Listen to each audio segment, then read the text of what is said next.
warga meninggal dunia karena terkonfirmasi COVID-19.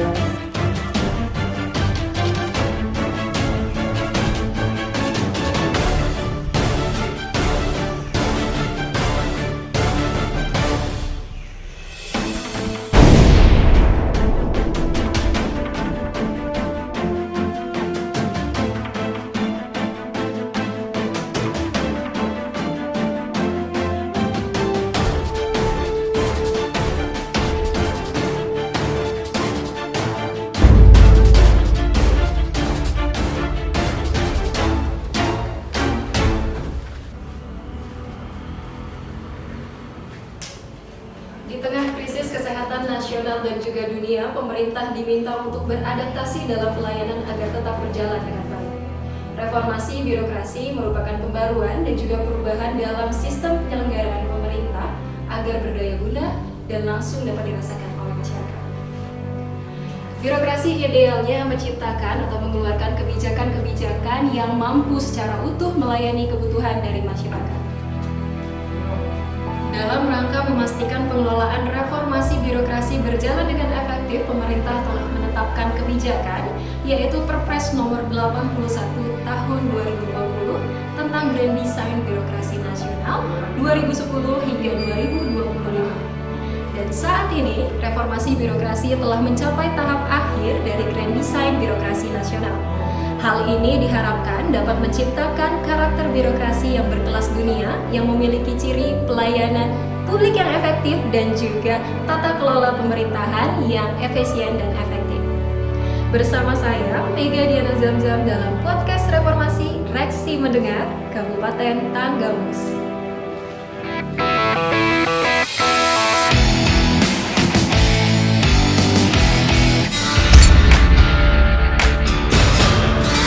Selamat datang kembali di podcast Reformasi Birokrasi Reksi Mendengar dari Kabupaten Tanggamus. Kita akan membahas tentang 8 area perubahan reformasi birokrasi, di mana yang pertama adalah manajemen perubahan, kemudian ada deregulasi kebijakan, penataan dan penguatan organisasi, penataan dan tata laksana, manajemen sumber daya aparatur, penguatan pengawasan, penguatan akuntabilitas kerja, dan yang terakhir adalah peningkatan kualitas pelayanan publik. Nah, untuk mengetahui bagaimana reformasi birokrasi di Kabupaten Tanggamus, dalam kesempatan ini telah hadir bersama saya Bapak Sekda Kabupaten Tanggamus, Dr. Andes Hamid Hariansah Lubis MSI. Bapak apa kabar nih Pak? Insya Allah sehat. Sehat ya Pak. Gimana Pak, ada perubahan nggak kegiatan sebelum dan setelah pandemi? Pasti ya, karena kondisi pandemi ini merubah semua sisi kehidupan ya. Dan tugas pemerintah secara hakikat adalah pelayanan. Kondisi pandemi ini luar biasa, krisis kesehatan dan menjalar ke semua sisi kehidupan, salah satunya krisis ekonomi. Krisis ekonomi. Tapi kita tetap optimis gitu ya Pak? Insya Allah ya, tapi pemerintah tidak bisa sendiri, harus bersama dengan masyarakat. Baik Pak. Pak, ini kita akan mengobrol tentang reformasi birokrasi. Ya. Kalau kita mendengar kata birokrasi, yang ada di persepsi masyarakat itu pelayanan yang lamban, tidak jelas, berbelit-belit, begitu ya Pak ya? Bagaimana tanggapan Bapak? Ya, tadi sudah saya sampaikan bahwa hakikat pemerintahan, tugas kami adalah melayani masyarakat. Kami juga bagian dari kebijakan dan kami juga bagian dari perekat ataupun pemersatu bangsa.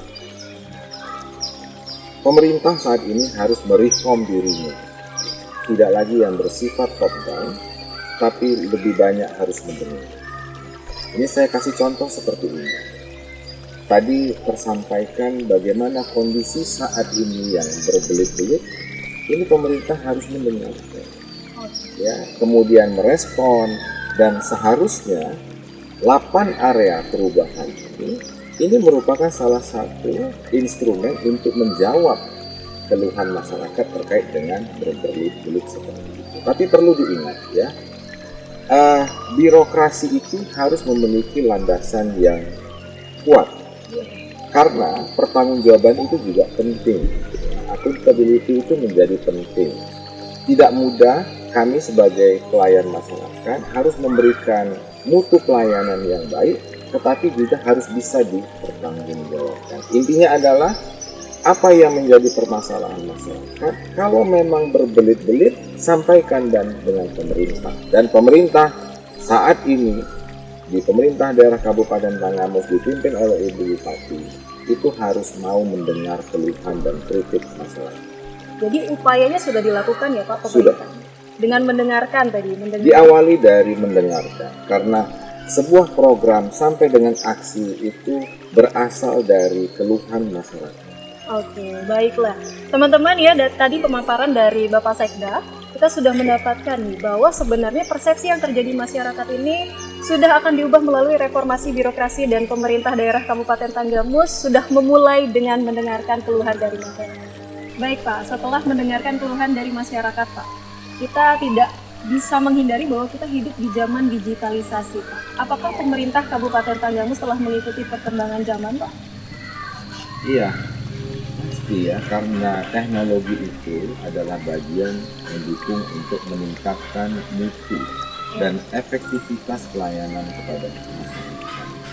Dan hal lain secara berdampingan ataupun tegak lurus itu juga dalam bentuk pertanggungjawaban pemerintah. Karena dengan teknologi itu, mungkin kalau kita flashback ke beberapa belas tahun yang lalu, rekam digital itu tidak ada. Okay. Tapi saat ini rekam digital itu menjadi penting, menjadi bagian pertanggungjawaban pemerintah terhadap masyarakat melalui instrumen lembaga-lembaga pengawas audit yang ada di. Tadi sudah tersampaikan di awal bahwa kita banyak mendengar, karena pemimpin saat ini memang harus banyak mendengar. Tidak boleh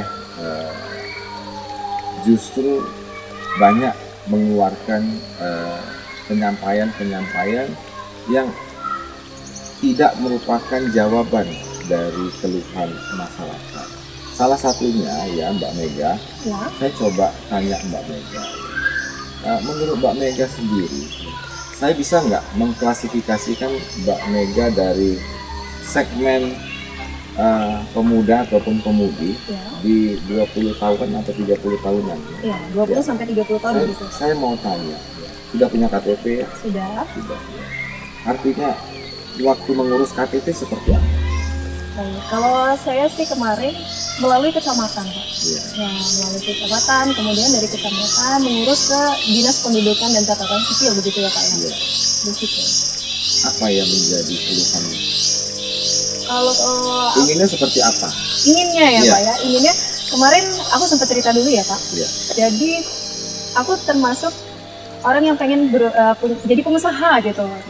Terus aku mengurus NPWP. Dulu tuh berpikiran kalau ngurus NPWP itu berbelit-belit. Ya. Ternyata sekarang bisa lewat online dan itu jadi 1 kali 24 jam. Nah harapannya KTP bisa seperti itu Pak.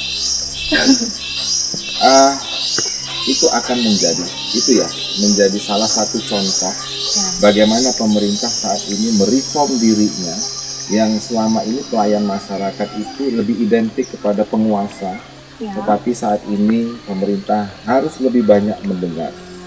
Dan apa yang disampaikan Mbak Mega tadi, sebuah bagian masukan yang harus diperbaiki terhadap kinerja pemerintah daerah, ini pendapat kaum muda ya, terutama pasti melekat kepada digitalisasi.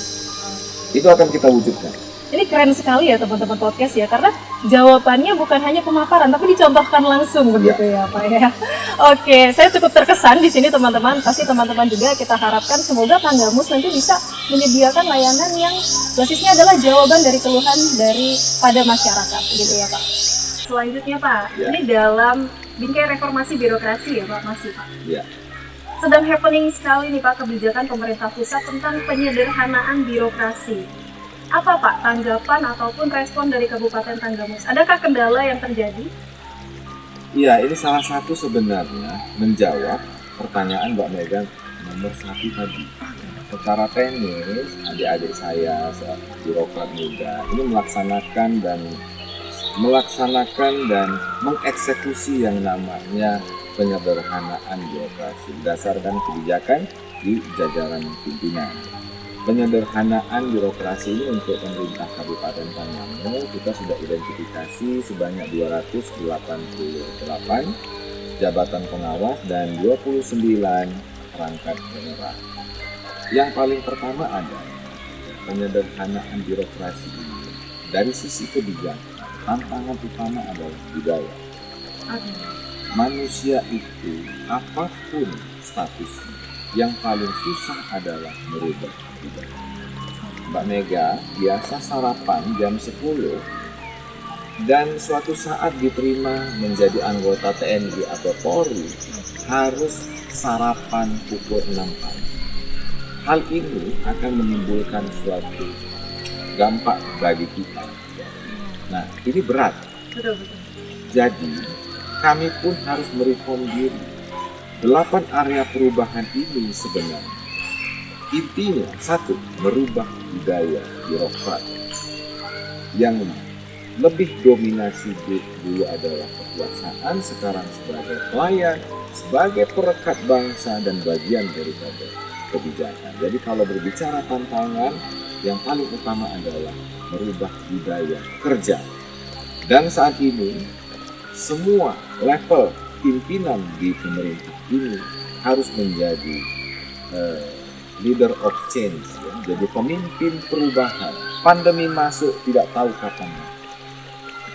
Tidak hanya di Indonesia, tapi menghantam semua sisi kehidupan negara di seluruh dunia. Kami birokrat harus siap dengan perubahan. Biasa berangkat ke Jakarta untuk rapat dengan kementerian, saat ini kami semuanya melakukannya dengan virtual. Anak-anak kita yang selama ini belajar tatap muka sekarang harus belajar melalui virtual. Inilah yang pembelajaran yang paling penting yang harus kita sikapi, dan ternyata budaya itu tidak mudah untuk dirubah. Tapi yakinlah selagi itu mendapat respon dan dukungan masyarakat, termasuk pemerintah yang selalu mendengar kritik saran dari masyarakat, inilah yang akan nantinya menjadi birokrat ataupun pelayanan ini. 8 area perubahan itu tidak masalah dan tidak ada kendala. Baik, jadi yang harus diubah itu kebiasaan atau budayanya dulu. Budaya begitu ya, Pak ya. Baik, tadi setelah kita mendengarkan bagaimana kendalanya, sebenarnya itu bukan hanya ada di pemerintah daerah ya Pak. Tadi Bapak sebutkan masyarakat yang tadinya itu hanya tahu administrasi saja, tapi sekarang bisa menghadapi birokrat yang juga fungsional, melayani. Itu juga harus terbiasa ya Pak? Harus terbiasa. Jadi sebenarnya ini merupakan turunan dari kebijakan Bapak Presiden Republik Indonesia ya. Artinya ini lebih tujuan utamanya adalah bagaimana birokrat ini lebih ditingkatkan ke profesionalisme. Oke. Jadi tidak ya, lebih meningkatkan pelayanan itu melalui profesional yang ada di dalam diri. Dan ini upaya Kabupaten Tanggamus sudah sangat jelas, tadi tercatat ada 200 sekian begitu ya Pak ya? Ya, progres itu akan terus kita lanjutkan sampai dengan selesai. Baik. Selanjutnya Pak, kita tentu saja ingin pemerintah daerah ini bersih, kemudian bebas dari KKN, akuntabel, dan pengawasannya itu harus ketat Pak. Apa yang kemudian dilakukan oleh Kabupaten Tanggamus dalam fungsi pengawasan ini? Yang pertama, kalau kita berbicara kebijakan, adalah melaksanakan sebuah sistem atau mekanisme yang sudah menjadi ketetapan. Dan di dalam sebuah sistem itu ada regulasi, kemudian di dalamnya juga ada bentuk-bentuk pengawasan yang dilakukan. Ya, jadi ada unit pengendalian, contoh ya, unit pengendalian gratifikasi ataupun yang disingkat dengan UPG, itu diterbitkan dalam bentuk peraturan bupati. Kemudian juga ada penguatan APIP. Ya. APIP ini sebelum permasalahan-permasalahan itu diklasifikasikan terhadap tindak pidana ataupun perdata, ini ditangani secara internal oleh kawan-kawan inspektorat ya, kalau mungkin sering mendengar. Nah, kemudian ada satu hal yang saat ini yang kita laksanakan adalah setiap kegiatan-kegiatan yang sudah diprogramkan diawali dari perencanaan pembahasan itu selalu mendapatkan atau melalui proses review oleh rekan-rekan inspektorat. Tapi itu teknis ya, ya. Tapi menurut saya yang terpenting kita memahami kembali tadi permasalahan. Bagi saya pengawasan yang terbaik itu adalah pengawasan dari masyarakat. Apapun bentuknya, kami sebagai pelayan masyarakat, maka masyarakatlah yang sebenarnya mengawasi pemerintah. Pemerintah ini punya leader. Kalau di kabupaten kota punya bupati wali kota sampai dengan presiden. Saya mohon izin untuk bisa keluar sedikit dari frame ini, ruang lingkup ini. Bagi saya, pejabat publik ataupun pejabat politik yang dipilih oleh masyarakat, pada saat beliau terpilih dan dipercaya selama 5 tahun dan dilantik, itu layaknya masyarakat menerima rapot kosong dari bupati, wali kota, gubernur, presiden. Selama 5 tahun, rapot itu akan diisi oleh masyarakat. Yang mengisi adalah masyarakat. Itulah bedanya sama anak-anak kita di sekolah. Kalau di sekolahan mungkin bapak ibu guru ya.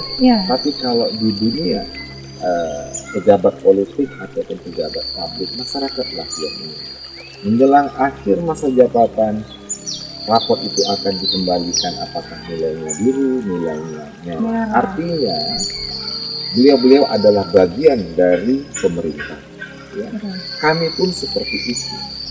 Kinerja kami akan berhubungan ataupun tegak lurus dengan kinerja kepala daerah. Intinya adalah kepada yang paling adil ataupun yang tanpa ada kepentingan apapun.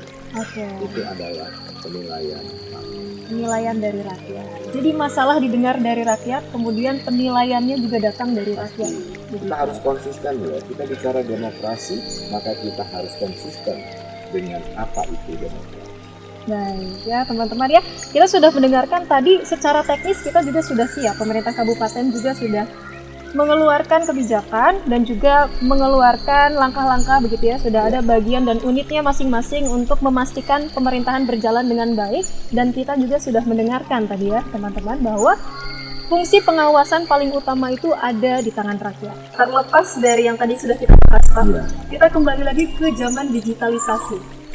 Ya, industri 4.0 ini tentu saja Pak membutuhkan aparatur yang juga kompetensinya mengarah ke 4.0 nih Pak. Nanti teknologinya sudah ada tapi aparaturnya belum siap. Nah bagaimana nih Pak, Kabupaten Tanggamus menyikapi atau mengkondisikan agar aparaturnya memiliki kompetensi yang mumpuni?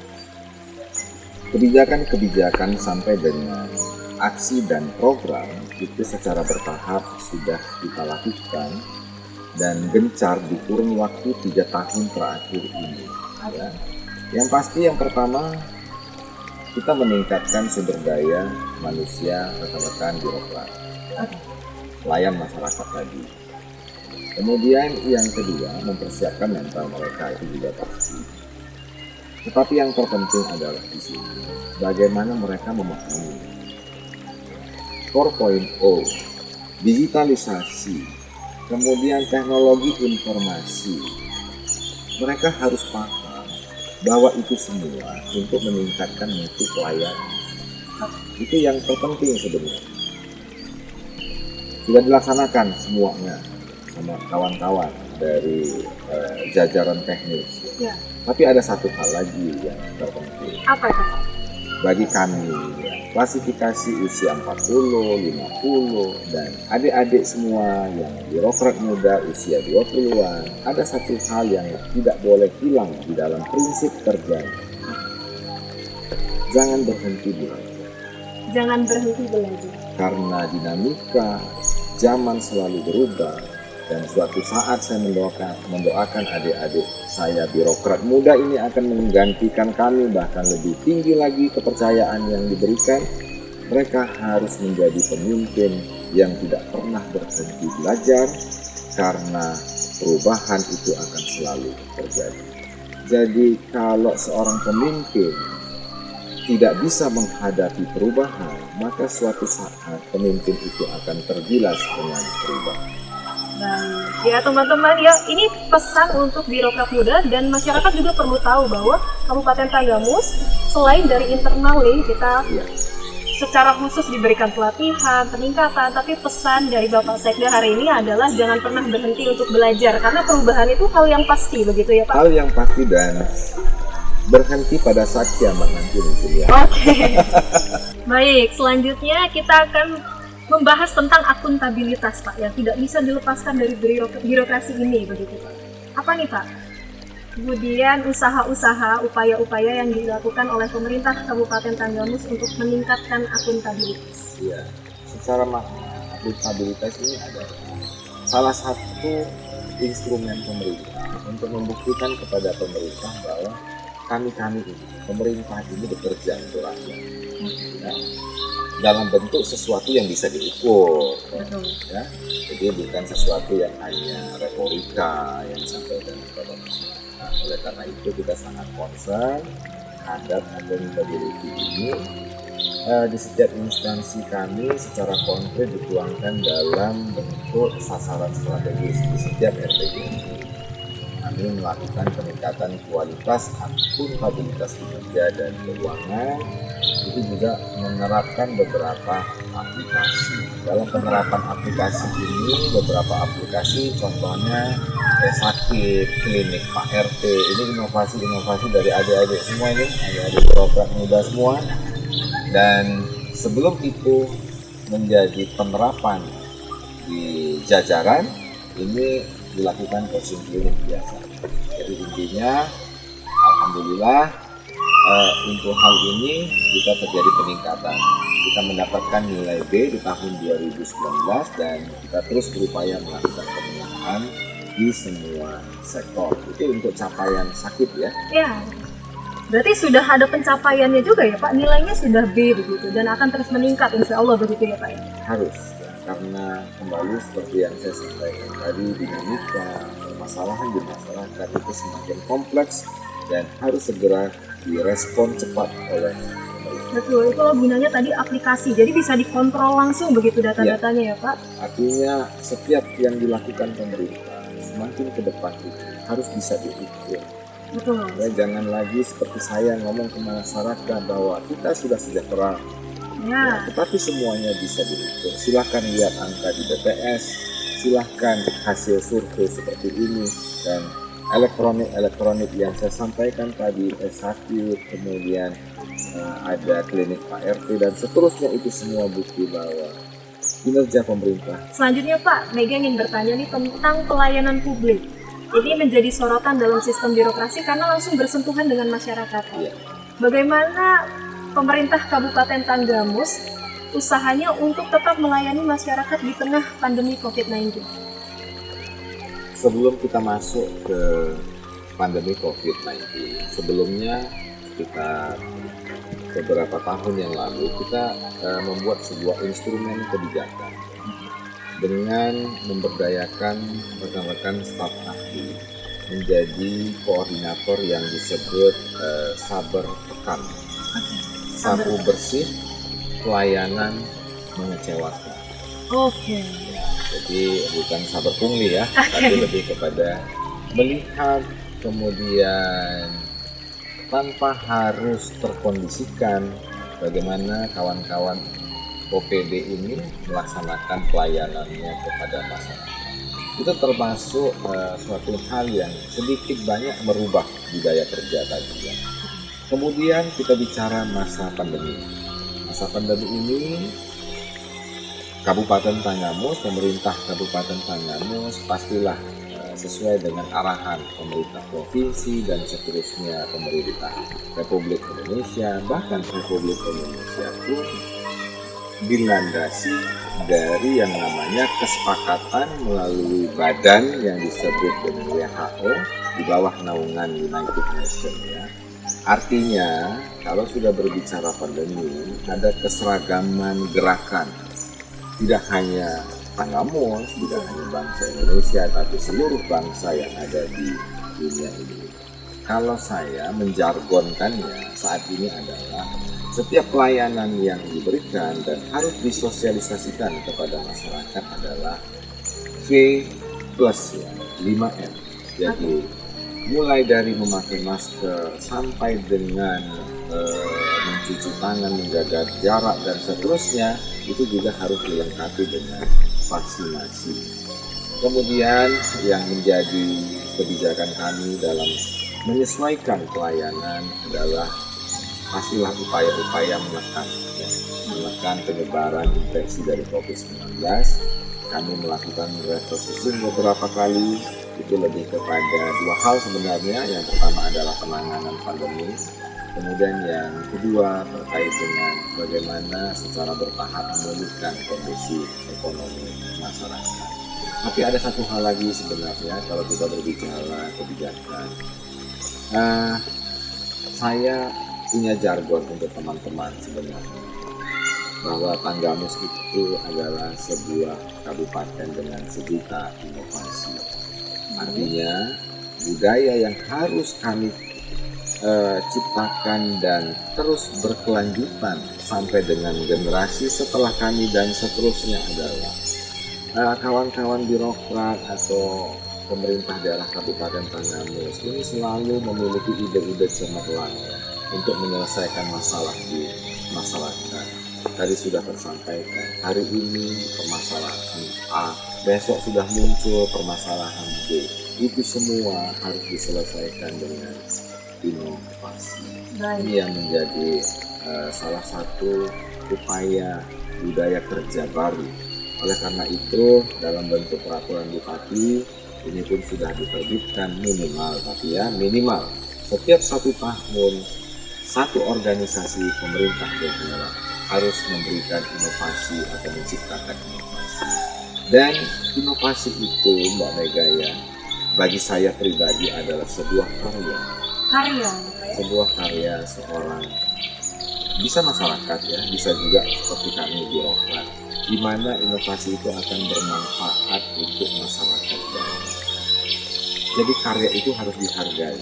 Betul. Dan sekarang sedang berproses kami membentuk yang namanya Pustaka Inovasi. Jadi adik-adik birokrat muda ini kalau memiliki inovasi kemudian diukur dan bermanfaat bagi masyarakat, ini akan didokumentasikan karyanya dalam bentuk disimpan di Pustaka Inovasi. Jadi sangat dihargai begitu ya Pak, tidak hanya tercipta aplikasi kemudian dilupakan setelah digunakan, tapi tercatat dalam perpustakaannya begitu ya Pak? Ya, kita harus rubah budaya itu ya.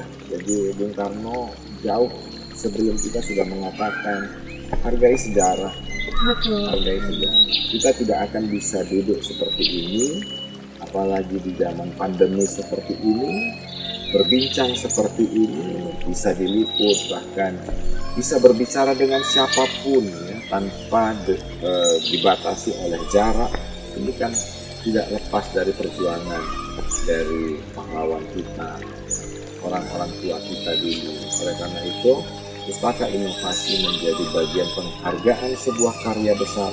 Karena saya meyakini inovasi itu anugerah yang maha kuasa yang diberikan kepada seseorang. Tetapi di dalam mewujudkannya harus dilakukan kolaborasi dan kerjasama. Betul. Tapi inovasi itu tetap lahir dari seseorang dan itu anugerah dari Yang Maha Kuasa.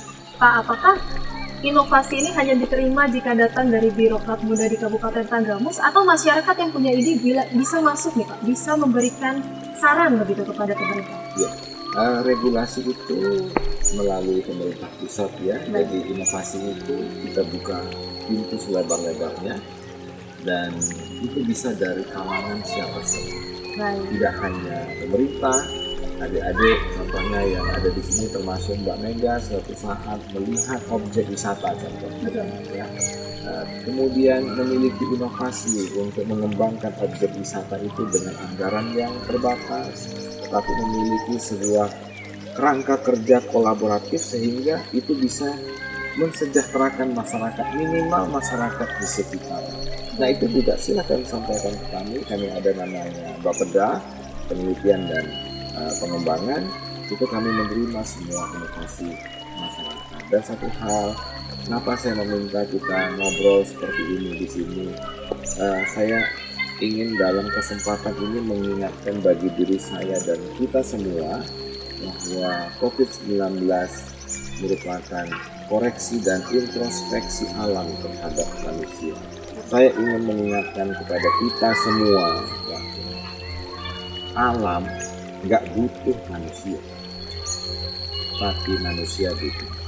Wah, menyentuh sekali nih. Ini catatan penting ya Pak, bahwa Harus dong. alam Mbak tidak Mega. butuh manusia begitu Pak, tapi manusia ini yang butuh alam. Iya, Mbak Mega kan suatu saat insya Allah sukses ya, dan harus menjadikan ini bagian dari prinsip hidup anak-anak muda sekarang.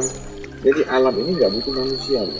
Ya, Oleh karena itu kita harus mensugesti diri kita, jagalah alam, maka alam akan menjaga kita. oke. Jagalah alam, maka alam akan menjaga kita. Jadi semua tadi inovasi yang sudah kita lakukan ya Pak ya, tujuannya adalah agar birokrat ini, para birokrat mampu melayani masyarakat dengan baik. Pasti. Ya. Dan saya menyangkutkan itu dengan alam. Ya, Manusia boleh melakukan proses kenegaraan, Betul. pemerintah, rakyat, buka usaha, buka tambang dan lain-lain, tapi ingat jangan ganggu alam. Ya. jangan ganggu alam. Jangan ganggu Kuncinya ya teman-teman ya. Nggak boleh, karena sekali lagi kita, jangan lupa ya, kita yang butuh alam. Alam akan makin lestari kalau nggak ada manusia loh. Betul. Percaya nggak? Percaya. Ya, Sedangkan manusia akan susah kalau tidak ada alam ya Pak ya. tidak bisa hidup. Kita Tidak mungkin bisa hidup, bahkan kita bisa punah teman-teman. Ini kita tidak bisa lagi menyaksikan keindahan seperti yang ada di belakang ini ya teman-teman. Iya, dan pandemi COVID-19 menyadarkan kita untuk itu. Boleh nggak nih Pak, saya buktikan apa yang tadi Bapak katakan bahwa Pemda ini mendengar kritik dan saran dari masyarakat. Iya, boleh sekali. Ini lokusnya di mana? Oh, ini sudah bergabung bersama kita Kak Reva dan juga Kak Nani yang sudah berada di Dinas Pendudukan dan Catatan Sipil dan juga ada di Puskesmas Kota Agung. Pertama kita akan menyapa Kak Reva. Kak Reva sudah siap bergabung?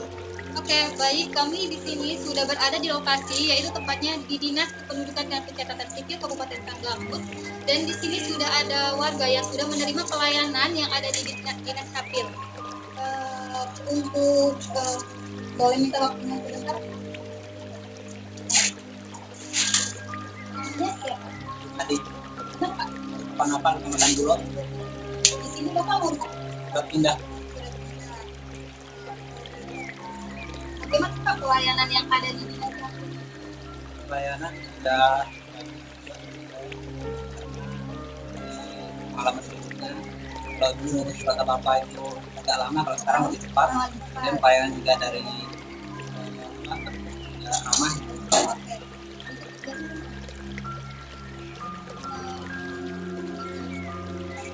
Baik Kak Reva, sementara kita akan beralih ke Kak Nani yang sudah berada di Puskesmas Kota Agung. Untuk Kak Nani sudah siap untuk bergabung Kak? Baik, Saudara Mega, di sini di Puskesmas Kota Agung, walaupun sudah pukul 2 lewat, tapi di sini masih banyak pelayanan dan saya akan mewawancarai salah satu warga Kota Agung. Permisi Bapak. Ya, Bapak dari siapa namanya Pak? Muhammad Nuri. Muhammad Nuri. Bapak di sini melakukan pelayanan apa Pak? Ada Bapak? Oh, berobat. Pak, saya ingin bertanya, bagaimana sih Pak pelayanan di di Puskesmas Kota Agung ini selama pandemi COVID-19 ini? Oh iya, sangat memuaskan. Memuaskan. Apakah Kami itu ya diupayakan ya melaksanakan dengan oke, ya. semuanya itu disiapkan oleh petugas. Ya. Kalau di sini pelayanannya cepat atau lambat Pak? Cepat. Cepat. Menurut Bapak, petugas-petugas yang ada di Puskesmas Kota Agung ini ramah apa tidak Pak? Sangat ramah. Oke. Oh iya Pak, di sini kita sudah bergabung dengan Bapak Sekda kita, Iya. yaitu Bapak Hamid Heriansyah Lubis. Iya. Kalau apapun ada saran ataupun ingin menyampaikan sesuatu kepada Bapak Sekda, silakan Pak. Itu punya harapan Kapolda. Yang pertama, mohon ya pengawasan dari Pemda itu yang agak-agak ditambah lagi. Kemudian ya pelayanan masyarakat itu terutama sekarang ini banyak vaksin. Jadi kalaupun boleh kami masyarakat itu agak segera kami vaksin. Bagaimana Pak? Iya. Ini menunggu jawaban ataupun ya pendapat Pak Sekda mengenai tadi masukan dari masyarakat. Ya, terima kasih dari Bapak yang ada di Puskesmas Kota Agung ya. Ya, Apa yang Bapak sampaikan menjadi catatan penting bagi kami. Tapi ada beberapa hal yang memang perlu kami sampaikan. Ketersediaan vaksin kita memang secara bertahap ya disampaikan oleh pemerintah pusat kepada pemerintah daerah di wilayah seluruh wilayah di Indonesia. Dan Kabupaten Tanggamus saat ini memang lebih berkonsentrasi secara prioritas memvaksinasi kawan-kawan guru sehingga bisa selesai 100% bisa dilakukan vaksinasi tahap pertama dan tahap kedua. Karena gini Mbak Mega, Ya. aspirasi wali murid ini juga luar biasa agar bisa disegerakan PTM di wilayah Kabupaten Tanggamus. Insya Allah ya, kalau tidak ada aral melintang minggu depan atau selambat-lambatnya 2 minggu lagi PTM bagi sekolah atau lembaga pendidikan yang memenuhi persyaratan ini sudah bisa dilaksanakan. Jadi mohon izin, mohon bersabar ya Bapak, nanti insya Allah ini menjadi prioritas kita setelah rekan-rekan guru bisa divaksinasi. Terima kasih saran dan masukannya Pak. itu juga dilema dari pemerintah ya Pak, karena banyak dari masyarakat ini divaksin, tapi memang kita harus menyusun prioritas begitu ya. Jadi itu dilema dan itu sebuah masalah. Biasanya di setiap masalah itu selalu ada peluang. Betul. Saya justru bersyukur di satu sisi masyarakat semakin sadar pentingnya vaksin. Oke. Itu yang terpenting. Jadi kita tidak sulit lagi sosialisasikan. Karena dulu isunya banyak yang tidak mau divaksin. Nah, Sekarang rebutan divaksin. Alhamdulillah. Alhamdulillah. Ya, apresiasi setinggi-tingginya untuk pemerintah Kabupaten Tanggamus. Terima kasih untuk rekan saya Kak Reva dan juga Kak Nani. Selamat bekerja kembali. Baik, podcast Reformasi Raksi Mendengar dari Kabupaten Tanggamus kali ini akan segera kita akhiri. Namun sebelumnya terima kasih Pak kepada Bapak Sekda yang telah hadir bersama kita. Dan tentunya kita harapkan pandemi COVID-19 segera berakhir dan reformasi birokrasi di Indonesia segera terjalan dengan baik dan juga khususnya di Kabupaten Tanggamus. Terima kasih, saya Mega Diana Zanzar undur diri. Wassalamualaikum warahmatullahi wabarakatuh. Waalaikumsalam.